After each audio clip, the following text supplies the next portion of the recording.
Her Mahadev everyone, how are you all. I hope आप लोग अच्छे होंगे और अपनी प्रिपरेशन कर रहे होंगे। This video is for those जो आरआरबी को टारगेट कर रहे हैं, whether it is RRB clerk या फिर इट इज़ आरआरबी पीओ। ठीक है, तो बात करते हैं। अभी कुछ टाइम पहले मैंने एक कोर्स को पेड प्रमोशन टाइप में मैंने आपको एक कोर्स बताया था जो कि था बिगनर्स टू बैंकर्स कोर्स, जो कि था आशुतोष शर्मा का। तो उसमें बहुत लोगों ने वो वीडियो देखी और कुछ लोगों ने उसको परचेज़ भी करा। और मुझे पर्सनली मेल्स आए कि थैंक यू सो मच, मैं इसी टाइप का कुछ देख रहा था या देख रही थी, क्योंकि मुझे समझ नहीं आ रहा था स्टार्ट कहाँ से करूँ और जो भी है। तो उनके काफ़ी अच्छे मेल आए, तो फिर मैंने सोचा कि एक कोलैब और करते हैं।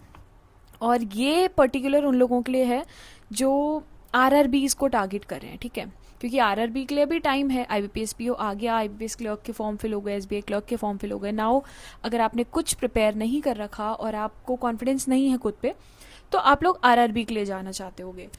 अब कुछ क्वेश्चंस आते हैं मेरे पास, मैं उसको पढ़ पढ़ के बताती हूँ। ठीक है, हाँ।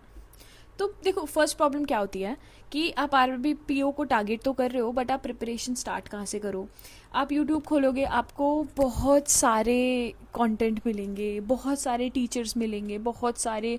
आप टेलीग्राम पे जाओगे, बहुत सारे आपको पीडीएफ्स मिल जाएंगे, कोर्सेज मिल जाएंगे। कोई कहेगा कि इस टेस्ट सीरीज़ को फॉलो करो, कोई कहेगा इस टेस्ट सीरीज़ को फॉलो करो।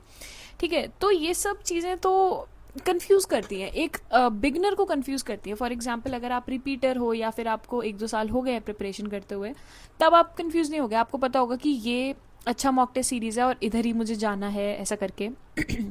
ठीक है, बट बिगनर्स के लिए ऐसा नहीं होता। अब क्या होता है कि लोग सोचते हैं कि ये भी कर लेता हूँ, ये भी कर लेती हूँ, ये सब कर लेते हूँ, फिर बाद में वो इतना मेस बन जाता है ना अपने ब्रेन में ही कि हमें खुद को समझ नहीं आता कि हम किस डायरेक्शन में जा रहे हैं, हम सही जा रहे हैं, नहीं जा रहे हैं। तो ये तो देखो, बहुत मतलब मेरे साथ भी, मैंने जब पिछले साल प्रिपरेशन स्टार्ट करी थी तो मेरे साथ भी हुआ था कि कौन से में जाना है। मैंने भी बहुत सारी वीडियोस देखी थी और सच बताऊँ ना तो मेंटोर की ज़रूरत तो थी मुझको। बट फिर करते करते करते करते आया वो एक साल मेरा शायद। खैर, सोल्यूशन क्या है इस चीज़ का? इस चीज़ का सोल्यूशन है कि आपको इधर उधर भागने की ज़रूरत नहीं है। आपको ना एक स्ट्रक्चर्ड प्रिपरेशन की ज़रूरत है। लाइक आप कि इस प्लेटफॉर्म पे जाओ, आपको उसी प्लेटफॉर्म पे मटेरियल मिले, आपको उसी प्लेटफॉर्म पे हर चीज़ मिले। ठीक है, कि आपको इधर उधर भागने की ज़रूरत ना पड़े। आपको ट्रस्ट हो कि हाँ, अगर मैंने ये प्लेटफॉर्म चूज़ करा है तो मेरे लिए इतना सफिशिएंट है करना और इससे मेरा सिलेक्शन हो जाएगा। राइट, कि वही प्लेटफॉर्म आपको सब कुछ प्रोवाइड करे, आपको बताए कि आपकी स्पीड कैसे इंप्रूव करनी है, आपको PYQ कब सॉल्व करना है, आपको मॉडरेट से डिफ़िकल्ट लेवल पे कब जाना है, सब कुछ बताए। और आप भी यही चाहते होगे कि 10 से 15 दिन बाद आपके एक कॉल हो, ठीक है, जिस पे वो आपको गाइड करें, आपकी प्रोग्रेस पूछें, आपका पूछें पर्सनल क्वेश्चंस अगर आपके हैं। तो हर चीज़ को, हर किसी को ये पसंद है। तो ना, अब यहाँ पे रोल आता है बिगनर्स टू बैंकर्स कोर्स का। ठीक है, अब स्टार्ट कैसे होगा? आपको ना डेली के 4 टास्क मिलेंगे। ओके, अब उसमें टास्क नंबर 1 क्या होगा? टास्क नंबर 1 होगा कि आपको एक कॉन्सेप्ट या पजल टाइप की क्लास कंप्लीट करनी होगी। टास्क 2 क्या होगा? उस टॉपिक के बेसिक क्वेश्चन सॉल्व करने होंगे ताकि आपको अप्रोच पता चले,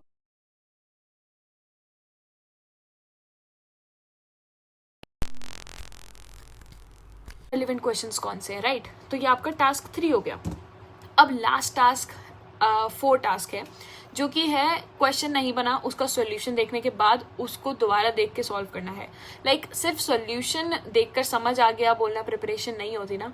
आपको उसको देखना पड़ेगा, आपको उसको समझना पड़ेगा, उसको समझने के बाद आपको दोबारा सॉल्व करना पड़ेगा। That is what you should do. ठीक है, तो आपके 4 टास्क मिलेंगे आपको हर सब्जेक्ट के, इंग्लिश, क्वांट्स, रीजनिंग, हर सब्जेक्ट के 4 टास्क मिलेंगे और आपको वही करना है। ठीक है, अब ये सब सारे होते हैं, ये रीजनिंग का हो गया, क्वांट्स का हो गया। अब रिपीटर का कैसा होगा? बिगनर्स को तो हमने बता दिया कि बिगनर्स का है। अब रिपीटर का क्या है? रिपीटर के साथ ना मोस्टली प्रॉब्लम होती है कि उसके साथ ना एक टाइम्ड पजल, जैसे फॉर एग्जाम्पल 2 से 3 एक्स्ट्रा सेट रिपीटर को दे दिया। तो ये सारी जो भी चीज़ें हैं कि एक बिगनर को क्या करना चाहिए, अगर आप इस मतलब आप इस लेवल पे हो तो आपको इधर कैसे आना चाहिए, बट आप इस लेवल पे हो तब भी आपको इधर कैसे आना चाहिए, हर चीज़ की आपको सोल्यूशन मिलेगा। ठीक है, बिगनर्स टू बैंकर्स कोर्स में। तो बट ना एक चीज़ बताऊँ आपको, अपनी ना ये कोर्स आपने खरीदा अगर, तो सिर्फ ऐसा नहीं होता कि आपने कोर्स बाय करा एंड देन यू नो कि अब मैंने कोर्स बाय कर लिया, अब मेरा सिलेक्शन हो जाएगा। ऐसा नहीं होता, ठीक है। कोई भी कोर्स आपको सिलेक्शन नहीं दिलवाता। सिलेक्शन आपको दिलवाता है आपकी खुद की, आपको ग्रैब कितना हो रहा है, आप एक्चुअल में जेन्युइनली प्रैक्टिस कर रहे हो या नहीं कर रहे हो। जो आपको मेंटोर तो आपको मिल गया, वो मेंटोर आपको जो गाइड कर रहा है आप उसको कितना फॉलो कर रहे हो, दैट व्हाट विल मैटर, ठीक है। तो सिर्फ कोर्स बाय करने से कुछ नहीं होगा, आपको करना पड़ेगा, आपको उनकी बात माननी पड़ेगी। अब last but not the least current affairs की बात करते हैं। करंट अफेयर्स में ना जीए में ऑनेस्टली सबसे ज़्यादा रैंडम प्रिपरेशन होती है, ठीक है। और ये कमेंट्स में पढ़ती हूँ कि लाइक आज एक पीडीएफ कर दी, कल यूट्यूब का सेशन कर दूंगा, फिर मैं टेलीग्राम, ये सब क्वेश्चन है। और उस बंदे ने बोला कि 500 क्वेश्चंस जो मोस्ट इंपॉर्टेंट है वो मैं पढ़ के चला जाऊंगा, बट ऐसा नहीं होता। करंट अफेयर्स में रीडिंग से ज़्यादा रिविजन, रिकॉल, रिविजन, ये सब इंपॉर्टेंट होता है। और ये आपको डेट्स कौन देगा और ये आपको मतलब गाइड कौन करेगा, आपका पर्सनल मेंटोर, अगर आपने ये बैच लिया तो, ठीक है।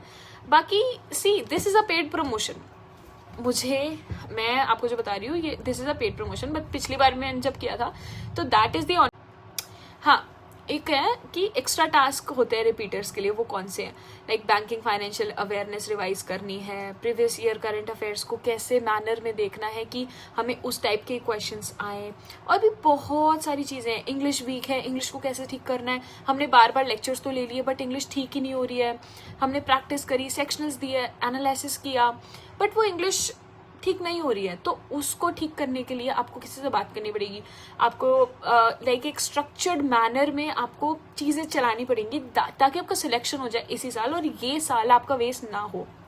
लाइक आरआरबी पीओ के लिए आपके पास अभी टाइम है, अगर आप अपना डिसीजन लेते हो तो आप ज़रूर लो, ठीक है। आप यूट्यूब चैनल उनका विजिट कर सकते हो, आशुतोष शर्मा नाम से यूट्यूब चैनल है बैंकर्स यूनिवर्सिटी का, तो आप उनका यूट्यूब चैनल विजिट करो, आपको समझ आए तो आप परस्यू करो आगे, ठीक है। बाकी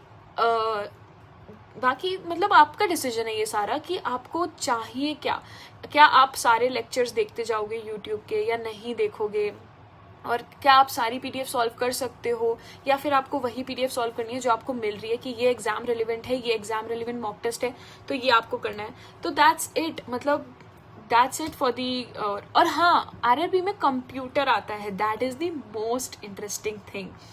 कंप्यूटर एक लास्ट सब्जेक्ट है, उसके भी जो 4 टास्क हैं वो पता है कैसे होते हैं। लाइक टास्क 1 हो जाता है एक कॉन्सेप्ट पढ़ो, टॉपिक क्लास होगी आपकी कंप्लीट, और टास्क 2 होगा आपको शॉर्ट नोट्स दिए जाएंगे और उनके इंपॉर्टेंट पॉइंट्स दिए जाएंगे, आपको उनको रिवाइज करना है। टास्क 3 में क्या होगा, आपको टॉपिक वाइज एमसीक्यू सॉल्व करने पड़ेंगे, एंड टास्क 4 में आपको दोबारा अपनी रिटेंशन चेक करनी पड़ेगी कि आपको कितना आया, और उसके बेसिस पे अलग से मॉक टेस्ट होगा।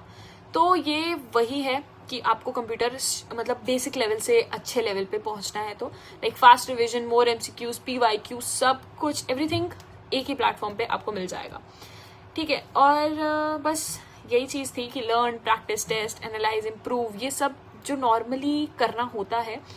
तो अगर आप बिगनर हो या फिर आप रिपीटर हो, अगर आपको स्ट्रक्चर्ड पैटर्न में पढ़ाई करनी है, कोई कोर्स लेना है तो you can go for it. बाकी लिंक वगैरह सब डिस्क्रिप्शन पे है, दैट्स इट। और अपनी पढ़ाई करते रहो। Okay, bye.